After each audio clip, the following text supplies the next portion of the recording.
সুলতান মাহমুদ বাদশাহ খুব নেক বাদশাহ ছিলেন।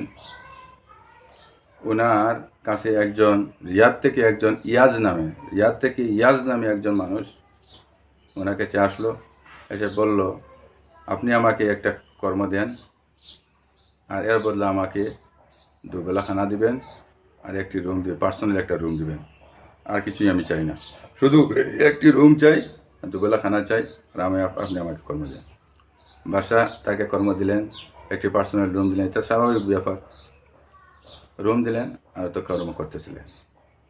রোজ প্রত্যেক দিন ইয়াজউদ্দিন, যিনি ইয়াজ, তিনি প্রত্যেক দিন কর্ম করে আর তার পার্সোনাল রুমের মধ্যে ঢুকে, একটি আলাদা রুম যেটা, আর এরপরে এটা থেকে বাইর হয়।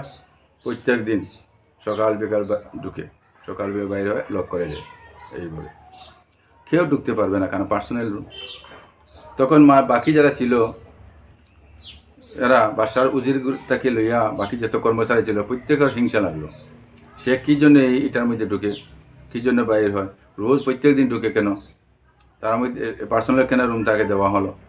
সেই হিসাবে তারা চিন্তা ভাবনা করে তাকে তাড়ানোর জন্য বললেন, বাদশার কাছে গিয়ে নালিশ করলেন, হে বাদশাহ, আপনার যে রিয়াদ থেকে যে ইয়াজউদ্দিন, যে মানুষটি আপনার এখানে এসেছিল, আর আপনি পার্সোনাল রুম তাকে দিয়েছিলেন, সেই পার্সোনাল রুমের মধ্যে সে ডেইলি ঢুকে, সকালে ঢুকে বিকালে ঢুকে, সে নিশ্চয় মাল জমা করতেছে, সেখান থেকে তার দেশে চালান করতেছে। তখন সেই কথা শুনে বাদশাহ বললেন, যান আপনারা ইয়ার লকটা ভেঙে দেখেন কি আছে। তখন লকটা ভাঙ্গা হলো, তালাটা ভাঙ্গা হলো। ভাঙ্গিয়ে দেখেন একটা কাপড় আছে, কাপড় বা পাঞ্জাবি বলে বা কলিয়া বলি, সেটা ছিঁড়া, ফাটা ছিঁড়া। পাঞ্জাবিটা একটা লটকানো অবস্থায় আছে। আর কোনো জিনিস নাই ঘরের মধ্যে, খালি ঘরটি, রুমটি সাফা আর সাফা, শুধু এই কাপড়টি লটকানো আছে, আর কোনো কিছু নেই। তখন তারা ভাবলো সে কী জন্য এই রুমের মধ্যে ঢুকে, একটি মাত্র কাপড়, ছিঁড়া কাপড় আছে, আর কোনো কিছু নেই, সেখানে কেন সকালে একবার ঢুকে, কেন বিকালে একবার ঢুকে, কী জন্য ঢুকে, এখন তাকে প্রশ্ন করা হোক। তখন তাকে বাদশার কাছে নিয়ে আসা হলো। বাদশাটা কি আনলেন, তাকে প্রত্যেকের সামনে জিজ্ঞাসা করলেন, তুমি যে তোমার রুমের মধ্যে, পার্সোনাল রুমের মধ্যে সকালে একবার ঢুকো, বিকালে একবার ঢুকো, প্রত্যেক দিন ঢুকো, তখন প্রত্যেকে আমাকে নালিশ করলো, সেটার মধ্যে তুমি কি মাল জমা করেছো তোমার দেশে চালান দেওয়ার জন্য। তাই আমি অর্ডার করেছিলাম, যাও তালাটা ব্যাঙ্কে দেখো। তালা ব্যাঙ্কে দেখা গেল ঘরের মধ্যে কিচ্ছু নেই, সাফা আর সাফা, একমাত্র শুধু ফাটা পাঞ্জাবি, ফাটা পাঞ্জাবি, ছিঁড়া পাঞ্জাবি একটা আছে, লকটানো অবস্থায় আছে, আর কোনো কিছু নাই। যে কেন তুমি সকালে একবার ঢুকো, বিকালে একবার ঢুকো, বলো চাই, বলো দেখি।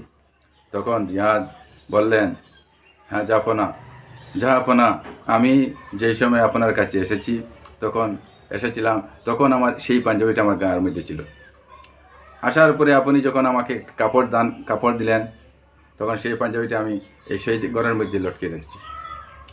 আর লটকে রাখি, সকালে একবার ঢুকি আর বলি, হে রিয়াদ, হে ইয়াজউদ্দিন, রিয়াদ থেকে আসা ইয়াজউদ্দিন, তুমি সেই ফাটা, সেই ছিঁড়া পাঞ্জাবিওয়ালা ইয়াজউদ্দিন। তুমি ভেবো না আজকে তুমি সুন্দর কাপড় লাগিয়েছো, ভেবো না তুমি সেই সুন্দর কাপড় লাগানোর কারণে তুমি একজন বিত্তশালী মানুষ হয়ে গেছো, ভেবো না তুমি একজন বাদশার কর্মচারী হয়ে গেছো, তুমি ভেবো একজন ফকির ছিলে, তুমি সেই ফকির ছিলে, সেই ছিঁড়া পাঞ্জাবিওয়ালা ফকির ছিলে, তুমি এটা দিলের মধ্যে নাও। সেইটা রেখে আমি সকালে একবার এইটার ধরে আমি বলি, তারপর সারাদিন আমার সেই কথা মনের মধ্যে চিন্তা নিয়ে আপনার কাজ করি যে আমি একজন ফকির।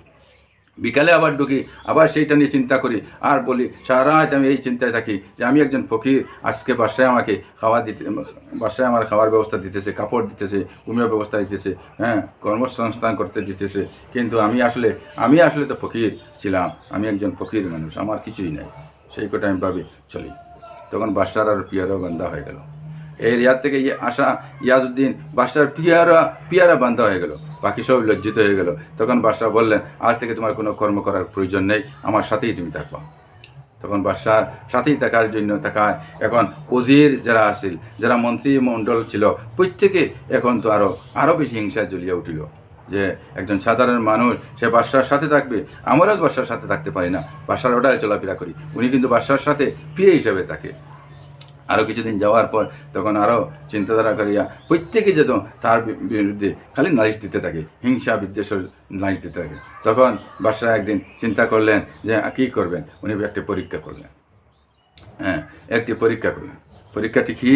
পরীক্ষা হলো যে বাদশাহ সোনা, হীরা, হ্যাঁ, হীরা, সোনা, হ্যাঁ, রূপা, এই জাতীয় জিনিস, কিছু জিনিস সকল, যে সোনা কয়েকটা পদ, হ্যাঁ, রূপা কয়েকটা পদ, হীরা কয়েকটা পদ, হ্যাঁ, এইভাবে গিলটি, হ্যাঁ, তামা, এইভাবে কয়েকটা পদ নিয়ে জমা করলো।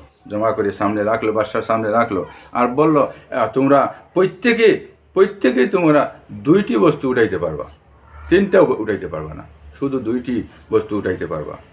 হ্যাঁ, ও যদি সোনালেও, হ্যাঁ, সোনা যদি লো, সে সোনার লগে আর একটা জিনিস লইতে পারবা, হীরার লগে আর একটা জিনিস লইতে পারবা, 3টা লইতে পারবা না।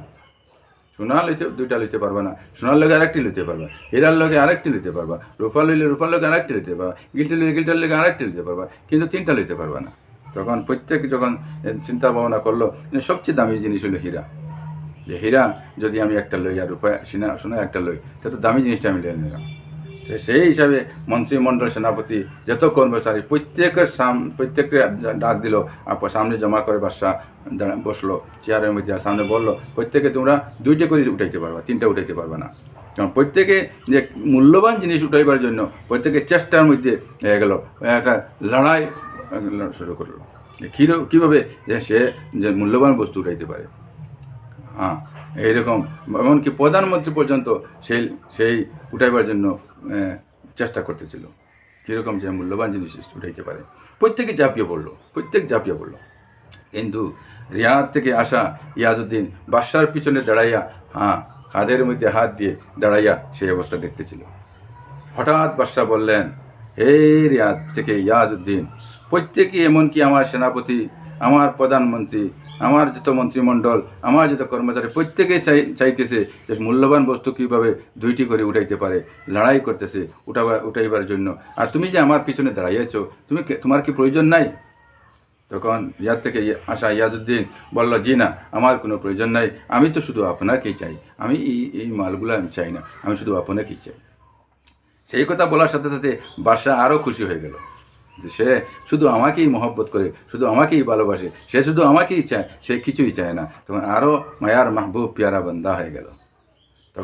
তখন সব প্রধানমন্ত্রী, সেনাপতি প্রত্যেকে আফসোস আক্ষেপ করলো, হ্যাঁ, আমরা কি করতেছি? আমরা তো সাধারণ জিনিস, সাধারণ বস্তু আমরা নিয়ে লড়াই করতেছি, কীরকম সাধারণ জিনিস, সে তো বাদশাটাই নিয়ে গেল। হ্যাঁ, আফসোস। তখন তারা আক্ষেপ করলো, কিন্তু এই আক্ষেপে আর কাজ দিবে না। আর রিয়াজ থেকে ইয়াজউদ্দিন বললো, আমি শুধু আপনাকেই চাই। তখন এই আপনাকেই চাওয়া, দেখেন, বাদশাকে চাইলে সব জিনিস পাওয়া যায়। আমরা যদি আল্লাহকে চাই, তাহলে দুনিয়া পাবো, আখেরাত পাবো। আমরা আল্লাহকে যদি পেয়ে যাই, দুনিয়া পেয়ে যাবো, আখেরাত